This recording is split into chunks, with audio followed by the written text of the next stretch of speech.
Om Swastiastu. Perkenalkan, kami dari kelompok 13. Di sini kami akan mempresentasikan materi tentang eternalitas, regulasi, dan fasilitas umum. Sebelumnya, izinkan saya untuk memperkenalkan diri.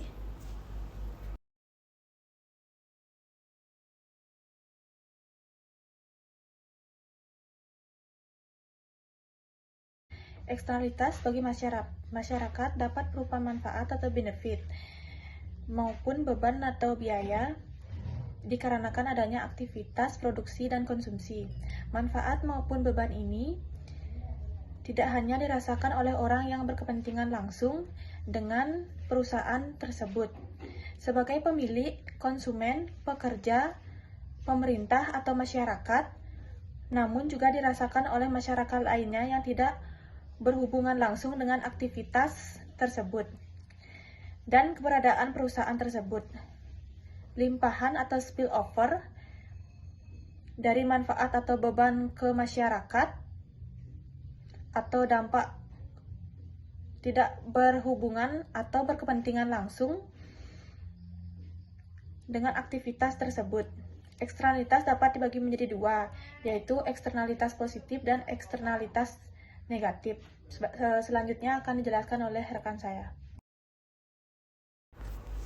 Baik, di sini saya akan menjelaskan tentang kebijakan mengatasi eksternalitas. Kebijakan mengatasi eksternalitas dapat dilakukan dengan beberapa cara sebagai berikut. Yang pertama, regulasi atau larangan. Pelarangan bertujuan meningkatkan ekonomi eksternal sehingga di ekonomi eksternal dapat dihindari. Yang kedua ada pajak subsidi atau pajak yang diberikan untuk mengatasi eksternalitas negatif atau di ekonomi eksternal dengan tujuan meningkatkan pendapatan untuk memberikan pelayanan pemerintah. Yang ketiga ada pembayaran sukarela. Kontribusi perusahaan terhadap kerugian yang dialami oleh masyarakat digunakan untuk memecahkan masalah keputusan akibat di ekonomi eksternal melalui pembayaran langsung, bantuan peralatan, merger, dan lain sebagainya. Yang terakhir ada penjualan izin polusi. Pemerintah menunjukkan jumlah polusi yang dianggap optimal secara sosial atau berdasarkan manfaat dari kegiatan yang dihasilkan polusi tersebut. Dan lisensi melarang perusahaan menghasilkan polusi pada tingkat tertentu. Dalam beberapa industri, skala ekonomi bisa terjadi, artinya kurva biaya rata-rata jangka panjang bisa turun secara terus-menerus sejalan dengan bertambahnya output, sehingga satu perusahaan saja sudah cukup untuk memasok keseluruhan pasar dengan lebih efisien, ketimbang beberapa perusahaan berukuran kecil. Perusahaan besar yang memasok keseluruhan pasar seperti ini disebut dengan monopoli alamiah atau natural monopoly. Ciri yang membedakan monopoli alamiah adalah bahwa biaya rata-rata jangka panjang perusahaan masih terus turun ketika perusahaan itu memasok seluruh kebutuhan pasar. Dalam hal ini, monopoli adalah suatu akibat yang terjadi secara alamiah ketika suatu perusahaan besar mempunyai biaya per unit yang lebih rendah dari perusahaan-perusahaan kecil lainnya, sehingga mampu membuat perusahaan-perusahaan kecil tersebut keluar dari bidang usahanya. Contoh monopoli alamiah adalah fasilitas umum atau public utilities, perusahaan listrik, gas, air, dan transportasi lokal. Jika terdapat lebih dari satu perusahaan dalam pasar, garis penawaran akan mengalami duplikasi dan biaya per unit akan menjadi terlalu mahal.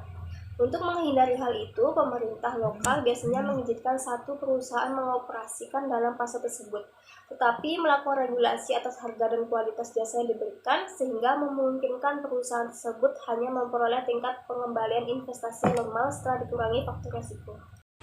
Namun, praktik penentuan harga untuk regulasi fasilitas umum tersebut atau REDCAS sangat rumit dan Komisi Regulasi lazim menggunakan biaya investasi asli karena beberapa alasan sebagai berikut. Yang pertama, ada kesulitan menentukan nilai pabrik atau aset tetap dalam perhitungan tingkat pengembalian normal. Yang kedua, ada elastisitas permintaan yang berbeda-beda untuk memasok beragam kelas konsumen. Yang ketiga, perusahaan penyedia jasa fasilitas umum lazim menjual produknya secara gabungan atau jointly product, sehingga tidak mungkin mengalokasikan biaya secara rasional untuk berbagai kelas konsumen. Di samping itu, regulasi juga menyebabkan inefisiensi dengan beberapa alasan sebagai berikut. Yang pertama, tingkat pengembalian investasi adalah normal sehingga perusahaan kurang mempunyai insentif untuk menekan biaya. Yang kedua, ada penentuan tarif yang terlalu tinggi karena investasi aset tetap yang berlebihan dan penggunaan teknik produksi padat modal untuk menghindari tingkat pengembalian normal. Yang ketiga, adanya tenggang waktu regulasi atau regulatory lag karena debat publik sehingga terjadi penurunan investasi aset tetap. Di sini saya akan menjelaskan tentang regulasi. Regulasi adalah sesuatu yang tidak bebas nilai, karena dalam proses pembuatannya pasti terdapat tarik-menarik kepentingan yang kuat antara kepentingan publik, pemilik modal, dan pemerintah.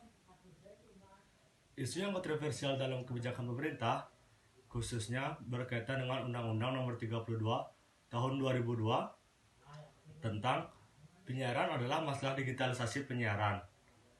Undang-undang sebagai produk hukum tidak berada di ruang hampa.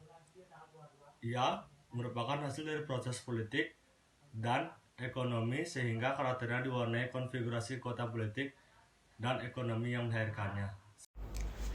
Baik, sekian presentasi dari kelompok kami. Jika terdapat salah-salah kata, kami mohon maaf dan kami tutup dengan Parama Santi. Om Santi Santi Santi Om. Terima kasih.